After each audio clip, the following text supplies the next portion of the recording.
Today on Slough School. Hi there, I'm still Claire. I'm still the Slough School Educator here at the Columbia Slough Watershed Council, and today on Slough School we'll be learning about something that is very dear to my heart, something called macroinvertebrates. We'll be learning what they are and why they're important, especially here in the Columbia Slough. We'll also learn about what insects are and their life cycles later in the video. We'll be doing an interactive activity where we will be making our own insects. Additionally, way later, I'm really excited to show you about how we collect macroinvertebrates and how you can do it in the field for yourself.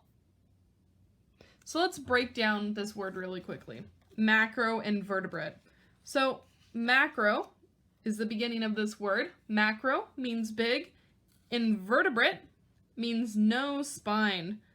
So I want to talk about some things before we get there. I want to look at the word macro and another prefix that is associated with it, micro. So when I think of micro as a microscope because we're looking at tiny little things under the microscope. When I think of the word macro, I think of macrofossils, also known as megafossils. And they're basically fossils of things that are large enough for us to see with our own eyes. So micro means so small you can't see with your own eyes. Macro, it's big enough for us to see with our own eyes. So I want to break down the next part of this word, invertebrate. So we're going to have down vertebrate here. We're going to also bring in the word invertebrate. So every human, if you feel your back, you can feel your spine. So if you're a vertebrate or a human, you have a spine, like so. If you're an invertebrate, that means that you don't have a spine. So basically, the meaning of this word, macroinvertebrates, is that they're big enough for us to see with our own eyes, but they have no spine. So some good examples of a few macroinvertebrates that I like to find out in the water specifically. There's water bugs. Some beetles are an example. Caddisflies. Snails are an example of macroinvertebrate because they have no spine. Crawdads or crayfish or crawfish are an example of macroinvertebrates. We also have a damselfly, which we're going to talk about more later. We have mayflies. We have a stonefly here. We have a water boatman. We have a dragonfly. We have a mite. We're going to have a beetle larvae. Worms are an example of macroinvertebrates. So these are all different types of macroinvertebrates. And later, we're going to be talking about what the difference between macroinvertebrate and insects are. But just for that definition, real quickly, macroinvertebrates are a living thing that's big enough for us to see with our eyes, and it has no spine.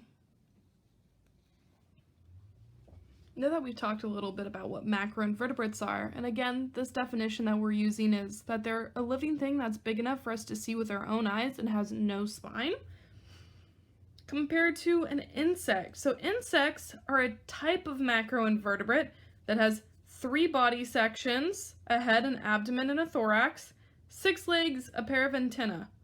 So we're going to talk a little bit about this definition of an insect.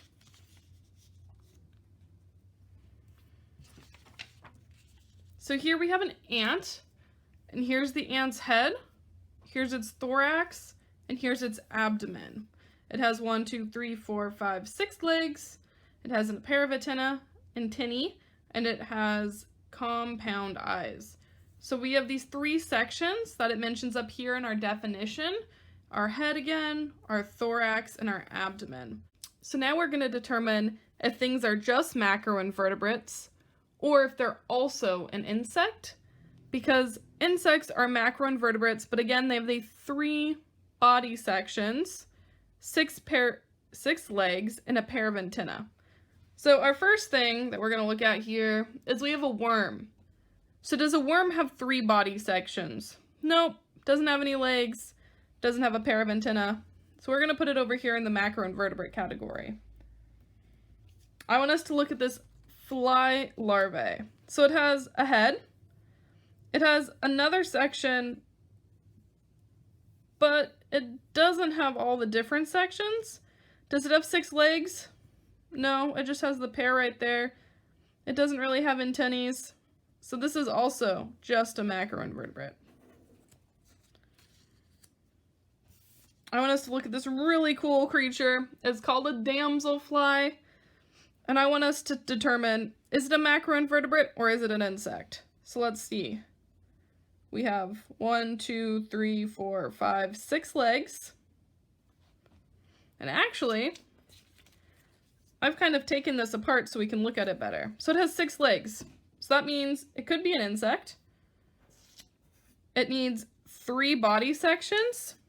So here is its thorax, right here. We have its abdomen, right here in this little section. And we have its head. So all of these parts, these 3 sections, these 3 segments, make up our damselfly. So is our damselfly a macroinvertebrate and an insect, or just a macroinvertebrate? It's both. So I'm going to take this away. And we'll bring the damselfly over in the insect category. Another thing I want us to look at is a giant water bug.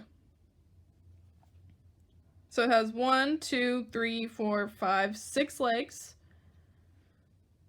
It has a thorax. It has an abdomen, has a teeny tiny head. Again, I broke this down for us to look at. So we have the 6 legs. We have a thorax. We have an abdomen. And we have this teeny tiny little head on this big creature. So is our giant water bug a macroinvertebrate only, or is it also an insect? I'll give you a second to think about that. So this is actually an insect. It is both. So I'm going to bring it over into this category. If you like doing this activity, determining if things are just macroinvertebrates or also insects, we have a slideshow down in the description where you can go through a bunch of different photos of real-life macroinvertebrates and determine if they are just macroinvertebrates or if they're insects as well. But one of the bigger questions we have about the topic of macroinvertebrates are, why are they so important in general, and why are they important to the slough specifically? So one of the things that I really like about it is that macroinvertebrates tell us how much pollution there is in the water. They can also tell us how healthy the water is. So if there's some types of macroinvertebrates that like really clean, cool water, that means that we can tell that the water is super healthy. If there's some macroinvertebrates or insects that just don't really care if the water's clean or dirty, it lets us know that there's probably some pollution in there. And so it's a really good way for scientists to know if the work that they're doing in restoring the areas is helping or not by looking at the macroinvertebrates that live there. Before we create our own insect, I want to touch on something really lightly. something called life cycles. And life cycles are stages of growth that living things go through from the start of their life to the very end. And down below this photo here are two different life cycles of macroinvertebrates.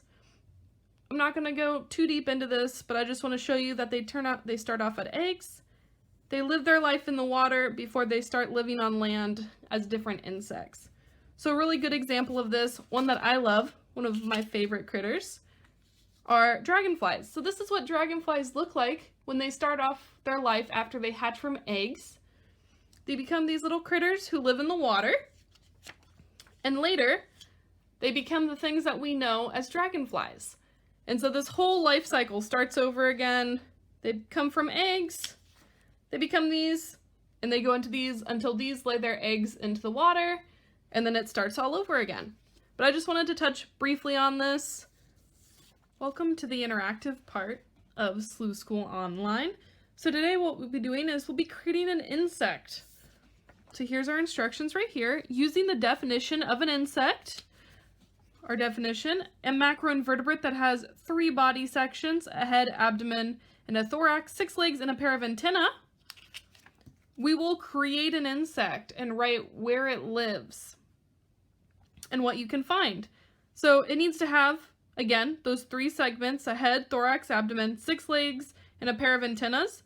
There is a link in the description of this video if you want, and if you have the ability to print out something, where you can print out sheets that look like this, where it has all of our little macro body parts.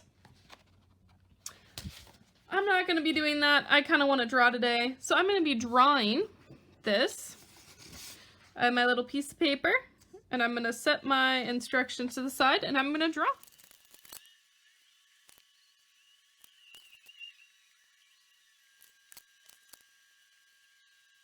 So I created my insect.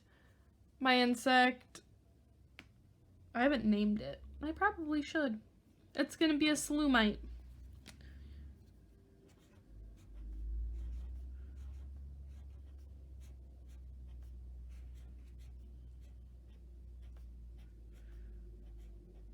There we go. So we have a Sloughmite, a thing I just created. So I have my head here. I have my thorax, which connects to an abdomen. I have 1, 2, 3, 4, 5, 6 legs. I have a pair of antennae. There's some eyes on there. It lives at the bottom of a stream or a pond where it's nice and rocky. So that is the insect that I created. I would love to see some of your insects or what they eat if you want to post or write in the comments about it.